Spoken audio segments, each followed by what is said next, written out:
Sure. I mean, okay, I don't hate charity. I give, I do. I'm really quite charitable in my own way. But I think that it needs to be strategic. And I think that, when when the country created so much of the tax codes that basically said these charitable organizations it was a sort of a way to say that the government wasn't going to take care of this particular piece, and maybe it should be something that the local communities actually did, which actually kind of makes a little bit of sense. But what I think we can do and be more successful and more strategic about as we look at how we use that giving so that it grows, and so not that you're just putting a Band-Aid on stuff. That's what I'm concerned about.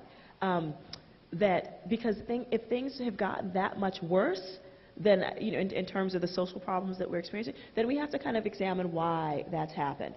And and when I saw the stats for like how much money we actually spend, I mean, even in this recession, and it's kind of like it felt like a really big Band-Aid.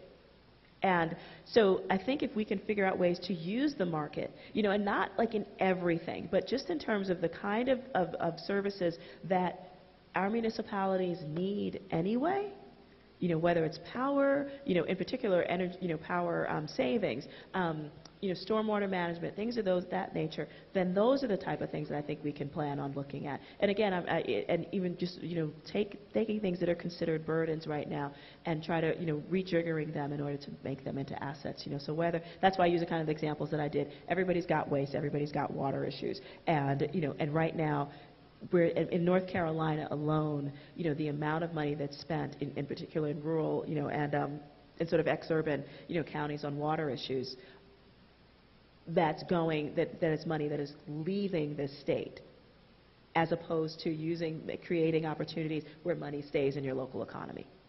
That's what I'm talking about.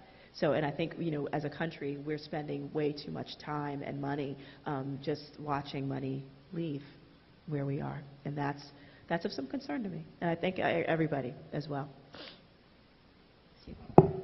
Anybody else? Yes.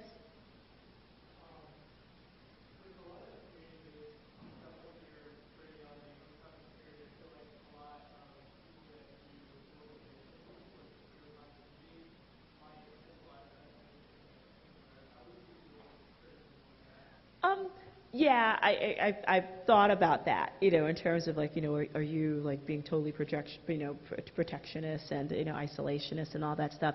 And no, I mean, it's not saying, we're going to set up, moats around, our communities. That's not it. It really is about, how do you just make sure that the space that you're in is a space that you're proud of, and a space that actually meets the needs of the people that are there. And I think, it's as much about an attitude change as it is about like recognizing that there are boundaries that are there. Like, because believe me, if there was an issue with, one county that was where the runoff, from a swine lagoon was going into, from one county going into another, the people that are being swine lagooned, through their water table, they're going to be mad at that other place.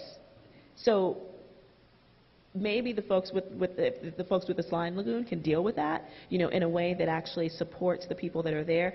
Then their next door neighbors aren't going to be dealing with that too. So I think it's about protecting your own so that your impacts also aren't, going outside. But there does need to be. I mean, I really believe in, crossing and meeting your neighbors and all that good stuff too. Yes, you in the back. You got to speak up real loud. Hi.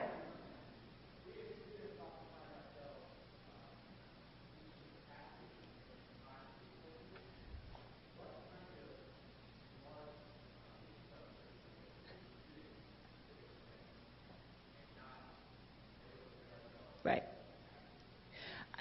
Really, it's as students, I mean, first of all, you really are just these incredible sources of power and energy, which is just so lovely, to see. And it's like I'm always impressed whenever I come to a college campus by that. But I think that energy, especially when coupled, with the surrounding community, that you're in, is a way to really also re-energize yourselves and also provide much needed support to many, of the groups in the local community. Because the nice thing about being, at school is that, when you do understand that your school is a part of a community that's broader, and really working to create those kind of really wonderful, deep, mutually respectful, and beneficial relationships, because students definitely get something by working in the real world.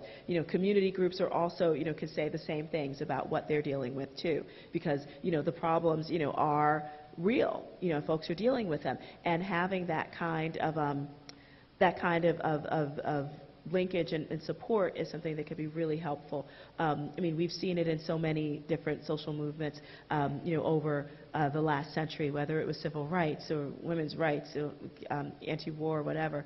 And there always was that kind of connection, I think, between communities that were dealing with issues, and students that worked with them. And developing good relationships, I think, is really important and crucial in, I think, supporting each other. And taking a rest when you need it. I think it's really smart. Yes? Oh, I'm sorry. I called him the gentleman, and then you're next.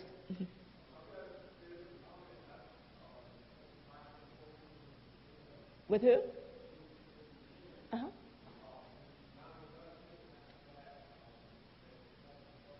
Mm.